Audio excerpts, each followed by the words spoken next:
Muy buenos días. A mí me corresponde en este evento presentar el tema de aportes del Laboratorio Marcha en el diagnóstico funcional, tratamiento y seguimiento de los pacientes en Clínica Las Condes. Eh, Mi nombre es Susana Lillo, estoy a cargo, soy jefa del Laboratorio de Marcha y Movimiento de la Clínica Las Condes y miembro del Departamento de Medicina Física y Rehabilitación de la clínica. Desde marzo del 2017, la Clínica Las Condes cuenta con un laboratorio de análisis de marcha y movimiento que nos ha permitido el estudio objetivo, preciso y en tiempo real de numerosas patologías que comprometen la postura, la marcha y el movimiento a través de diferentes exámenes que se realizan en este laboratorio. El equipo de laboratorio Marcha está constituido por 3 fisiatras, un kinesiólogo y una asistente de enfermería. Las doctoras Mariana Aro y la doctora Macarena Toledo son las fisiatras encargadas de la interpretación de las curvas de los exámenes y la elaboración de los informes respectivos. El kinesiólogo Juan Pablo González está a cargo de realizar junto con el fisiatra el examen físico, preparar al paciente con la instalación de los marcadores, etcétera, y adquirir y elaborar los reportes para el informe final. Y paralelamente trabaja con nosotros muy estrechamente el doctor Alejandro de la Maza, que es traumatólogo, especialista en neuroortopedia, con quien analizamos en profundidad todos aquellos casos que requieran de cirugía, tanto para la definición del tratamiento quirúrgico como para su seguimiento. Los exámenes que se realizan actualmente en el laboratorio de marcha en Clínica Las Condes son el análisis integrado de la marcha, análisis simplificado de la marcha, análisis postural estabilométrico, el test Time Up and Go, el test de marcha de 6 minutos y el test de giro o Turner Test. Hasta junio del 2021 ya llevamos 483 exámenes. Los diagnósticos más frecuentes, en primer lugar, está la parálisis cerebral, con un 32.7%, le siguen ataxia, trastornos de la marcha de diferente índole, accidente cerebrovascular y atrofia muscular espinal. Y están emergiendo cada vez con más frecuencia pacientes con mielomeningocele, marcha en puntas de pie y pacientes con hiperlaxitud articular y trastornos secundarios de la marcha. Los tipos de exámenes realizados, el más frecuente es el análisis integrado a la marcha, en un 90.9%, y le siguen el Time Up and Go, el test de 6 minutos, análisis simplificado a la marcha, y en menor cantidad el análisis postural y el test de giro. ¿Cuáles son los objetivos de las solicitudes de exámenes en el laboratorio de análisis de marcha y movimiento de la clínica? Los objetivos más frecuentes son definir estrategias terapéuticas en parálisis cerebral,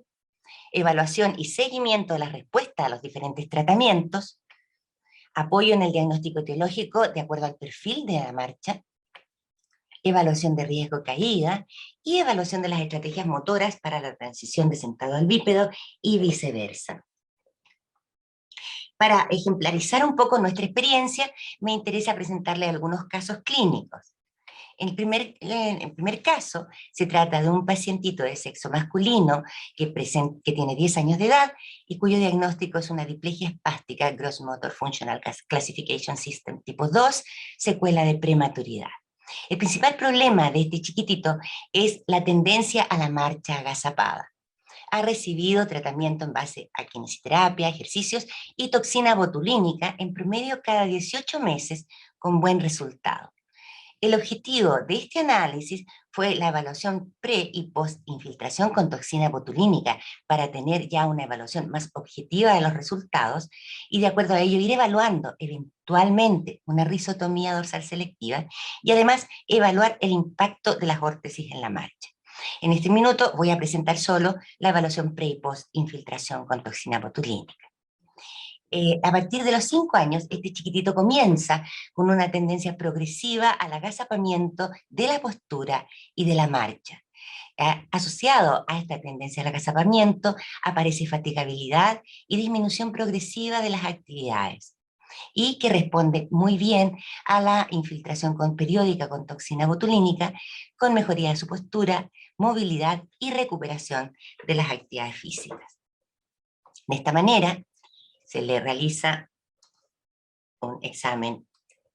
de marcha previo a la infiltración con toxina botulínica. Ahí vemos que el niño marcha en forma agazapada, ¿cierto? Con sus rodillas en flexión, y vemos en el laboratorio, ¿no es cierto?, cómo aparecen las distintas alteraciones a nivel del tobillo, la rodilla, la pelvis, la cadera y el pie. Con más detalle, y de acuerdo a eso, perdón, se definió, de acuerdo a los análisis de la marcha y el examen físico, se decidió el protocolo de infiltración con toxina botulínica. Posteriormente, ¿no es cierto?, a los 2 meses post-toxina, se le realizó un segundo examen para evaluar la respuesta a este tratamiento, asociado evidentemente a ejercicios. Y lo que vemos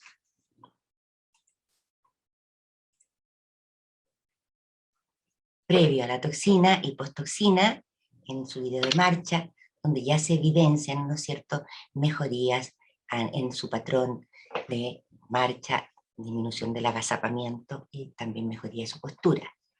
En forma más clara, les voy a mostrar lo mismo que sale en el reporte, pero en forma detallada. Vemos cómo inicialmente él tenía una tendencia al agazapamiento con un importante avance tibial y con una flexión dorsal, por lo tanto, de sus tobillos durante el apoyo, lo cual mejora en forma importante. También disminuye la flexión de sus rodillas, ¿ya?, mejorando el rango de extensión en el apoyo medio.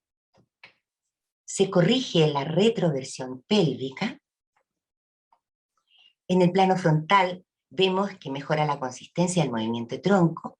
se corrige la oblicuidad pélvica y disminuye la abducción de la cadera izquierda. En el plano transverso también vemos disminución de la rotación interna de la cadera derecha y mejoría de la progresión del pie. Paralelamente, evaluando los índices sintéticos de la marcha, pretoxina botulínica, el GPS y el GDI, y 2 meses post-toxina, vemos cómo mejoran ambos, normalizándose el GPS y muy cerca la normalidad, ¿no es cierto?, normal a derecha y muy cerca a izquierda en el GDI. Pretoxina y post-toxina botulínica.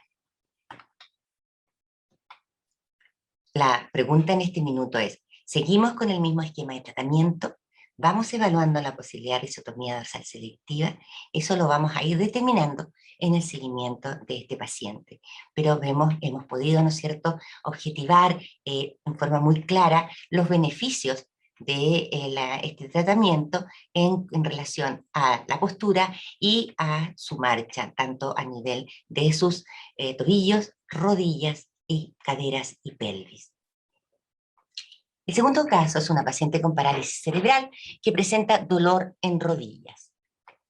Esta paciente actualmente tiene 18 años, tiene antecedentes de ser producto de primer embarazo controlado, parto 37 semanas por ruptura prematura de membrana. Ella evoluciona con desarrollo psicomotor normal hasta que inicia la marcha, que la realiza en equino bilateral y frecuentes caídas. Se realiza una resonancia magnética de cerebro al segundo año de vida y sale normal. Se ha planteado siempre como portadora de una diplegia espástica y se ha tratado con kinesiterapia y toxina botulínica y órtesis durante diferentes periodos de su desarrollo.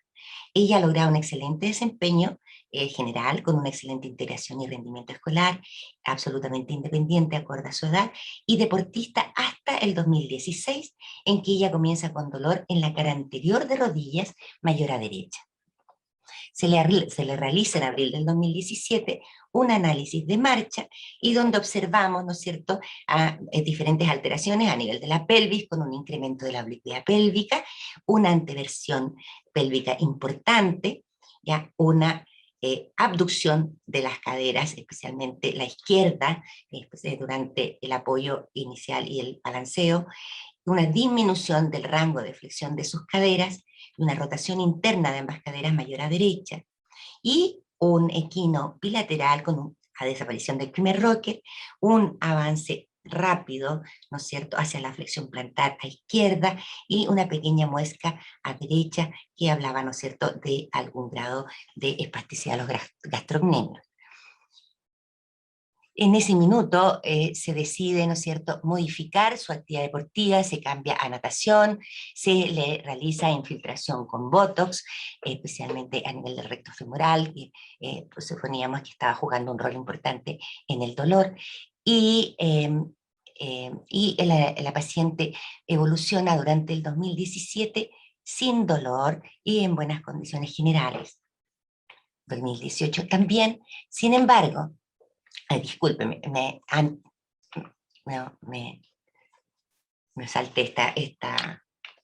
diapositiva. Bueno, esto es lo que veíamos en la kinemática cuando el paciente tenía dolor en las rodillas, y en la cinética lo que pudimos observar fue un momento flexor un poquito más acentuado a izquierda, debido a la tracción ejercida por los flexores que estaban acortados, y un aumento del momento en valgo de la rodilla en las etapas tempranas en la cinética frontal, lo que podría reflejar una sobrecarga de compartimiento lateral de la rodilla. Y en base a esto modificamos su tratamiento. Ella, como les decía, estuvo muy bien durante el 2017-2018, sin embargo, el 2019 aparece el dolor, el cual se incrementa rápidamente a nivel de cara anterior de ambas rodillas, pero mucho mayor a derecha, con limitación funcional. En ese momento se le realiza una resonancia magnética rodilla derecha que informa una condromalacia rotuliana con subluxación lateral de la rótula y patela alta, con signos indirectos de síndrome de hiperpresión lateral manifestados por úlcera en la tróclea femoral. Se le realiza entonces un segundo análisis de marcha para ir observando cuál ha sido su evolución. Y aquí vemos en forma más detallada este examen, ¿no es cierto?, que en forma general vemos, ¿no es cierto?, que hay alteraciones a nivel de la pelvis, también a nivel de la cadera, especialmente en el plano frontal y sagital, aunque también tenemos una marcada rotación interna en el plano transverso, y también alteraciones a nivel de rodilla y tobillo. En forma más detallada vemos cómo aquí se observa un incremento de la anteversión pélvica respecto al examen de abril del 2017. Hay una tendencia al agazapamiento con un mayor déficit de la extensión de las caderas y de las rodillas durante la fase de apoyo, y hay un mayor acortamiento de los flexores plantares, especialmente a izquierda, elevándose rápidamente en forma prematura el talón durante la fase de apoyo. Aquí se nota muy bien, ¿no es cierto?, al lado izquierdo, y una aparición más marcada de esta doble joroba del tobillo derecho. Entonces, frente a este deterioro de la marcha, que tal como ustedes ven, se manifiesta a nivel de la pelvis, de las caderas, rodillas y tobillos, ¿no es cierto?, y que, sin embargo, en la cinética no observamos un mayor sobrecarga de rodillas, incluso el momento flexor de rodillas es menor, y el momento en valgo en el plano frontal de la rodilla también ya está dentro de rangos más normales,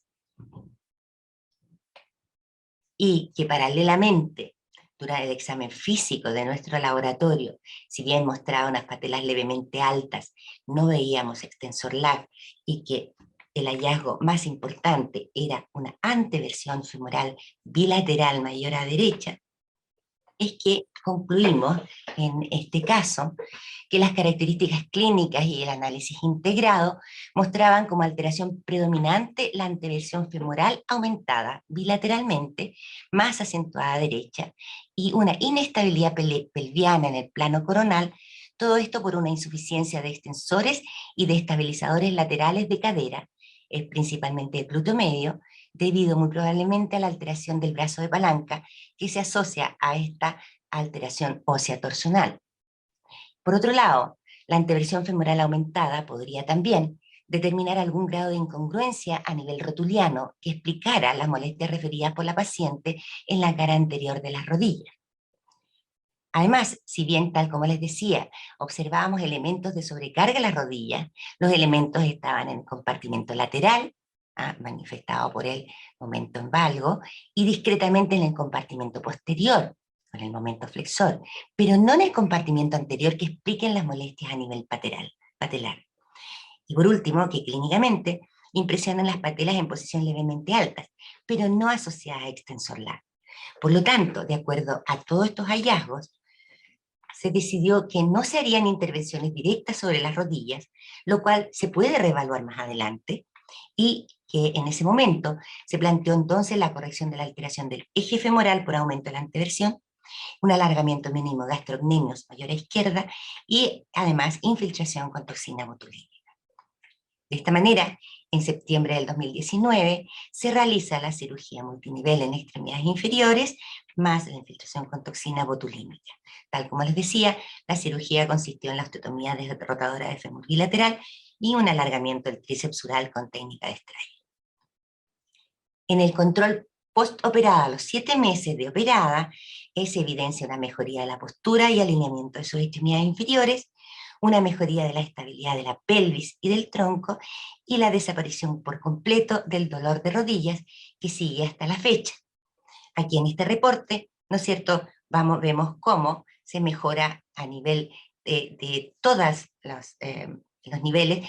sus curvas, llegando casi a la normalización. A nivel, ¿no es cierto?, disminuye los fenómenos compensatorios del tronco, mejora la estabilidad de la pelvis, mejora el rango de excursión de las caderas y mejora también a nivel de rodillas y tobillos. En forma más detallada, vemos cómo se corrige la anteversión pélvica respecto al examen preoperatorio, cómo también disminuye en forma muy importante, corrigiéndose la tendencia al agazapamiento, normalizándose el rango de movilidad de la cadera y de la rodilla, y se observa también una mejoría del contacto inicial de ambos tobillos y de la excursión de tobillos durante la fase de apoyo y del balanceo. A nivel de la pelvis, en forma más detallada, este fue en los 3 planos, ¿no es cierto?, lo que observamos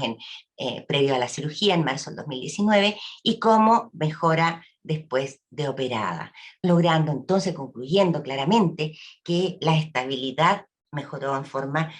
importante al mejorar, ¿no es cierto?, los ejes del fémur. Lo mismo pasa en las caderas, vemos cómo este es el examen preoperatorio y el postoperatorio, cómo mejoran, ¿no es cierto?, en los 3 planos el comportamiento kinemático de sus caderas. Y en la cinética frontal de la rodilla también vemos cómo disminuye los signos de sobrecarga lateral de las rodillas. Por último, a nivel de los índices sintéticos de la marcha, vemos cómo en el GPS, ¿no es cierto?, preoperatorio a derecha tenía estos valores, y 10 y a izquierda 9.7, y como postoperada mejora y se normaliza bilateralmente. Lo mismo pasa con el GDI, tanto a derecha como a izquierda, llegando a valores normales. De esta manera, ¿no es cierto?, nos pareció que la decisión de operar la anteversión femoral y corregir los ejes fue acertada en este caso, con mejoría tanto de su comportamiento general de la marcha, como también, lo más importante, del dolor de ambas rodillas. La paciente hasta la fecha sigue en buenas condiciones, asintomática, sin ninguna molestia. Otro caso que me interesa mucho mostrarle, porque esto está emergiendo y creo que el laboratorio marcha tiene mucho que decir respecto a muchas otras patologías de la marcha, es la marcha en puntas de pie. Esta pequeñita tiene una historia de embarazo, de parto normal, desarrollo psicomotor normal, pero desde que inicia la marcha lo hace en puntas de pie y ha permanecido en esta misma marcha durante toda su vida, y consulta justamente es derivada al laboratorio para su análisis, y se realiza este examen donde, si bien hay pequeñas alteraciones en las otras curvas, la alteración principal, ¿no es cierto?, es a nivel del tobillo con un severo equino. Al pedirle que corrija la marcha, ella logra corregir en forma bastante importante, normalizándose en los parámetros kinemáticos proximales y mejorando en forma importante también en el tobillo. De acuerdo a la clasificación, ¿no es cierto?, que normalmente nosotros hacemos, que es la clasificación de Álvarez, donde evaluamos esencialmente la kinemática del tobillo y la cinética del tobillo, esta chiquitita presenta un idiopathic toe walking tipo 3, ¿no es cierto?, donde se observa que no hay presencia del primer rocker en la kinemática de tobillo, hay una presencia de un temprano tercer rocker y vemos, ¿no es cierto?, un momento flexor plantar que tiene doble joroba, donde el primer momento es predominante respecto al segundo, va cumpliendo entonces todos los criterios de la clasificación de Álvarez para clasificarla en idiopathic toe walking tipo 3 y de esta manera definir con mayor claridad su tratamiento. Esta es, bueno, la representación de la clasificación de Álvarez en cuanto a la kinemática y a la cinética. Y este sería el tipo 3 en ambos casos.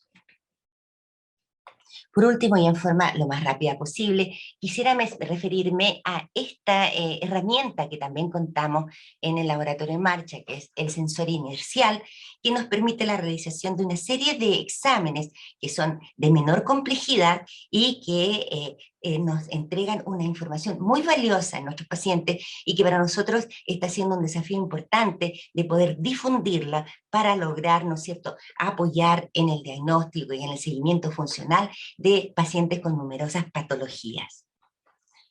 Respecto al análisis simplificado de la marcha, este es un paciente a quien le hicimos un test de marcha de 10 metros, que él tiene un Parkinson, donde se le solicita, ¿no es cierto?, que primero camine en forma espontánea los 10 metros y luego la marcha con obstáculos, para ir evaluando cómo es su comportamiento y cómo va respondiendo a las distintas terapias. También tenemos experiencia, estamos armando experiencia en el adulto mayor con el Timed Up and Go, ¿no es cierto?, para evaluar el riesgo de caída, evaluar la estrategia para la transición de sentado a bípedo y viceversa, y el tiempo de desplazamiento y giros.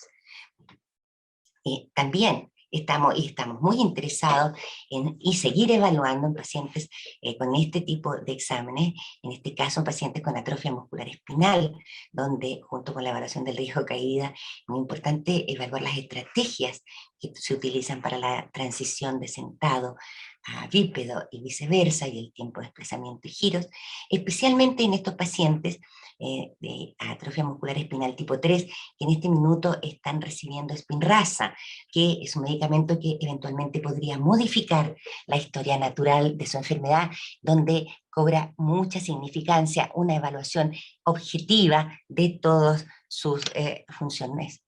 motoras respecto a la marcha. También en este caso estamos utilizando el test de marcha de 6 minutos, que como ustedes saben, al utilizar el sensor inercial no solo nos va a entregar la información del test clásico, sino que también nos entrega información a propósito de la kinemática de la pelvis en sus 3 planos y una serie de parámetros temporoespaciales que nos van a permitir medir con muchísimo más precisión, ¿no es cierto?, cuál es el comportamiento de su marcha y cuando el paciente comienza a presentar fatiga, cuáles son las estrategias compensatorias que puede utilizar, aumento del paso, aumento del largo de los pasos, aumento de la cadencia, etcétera, y nos permite entonces evaluar en forma muchísimo más objetiva cada uno de estos pacientes, constituyéndose un desafío importante el tratar de difundir también estos exámenes del laboratorio.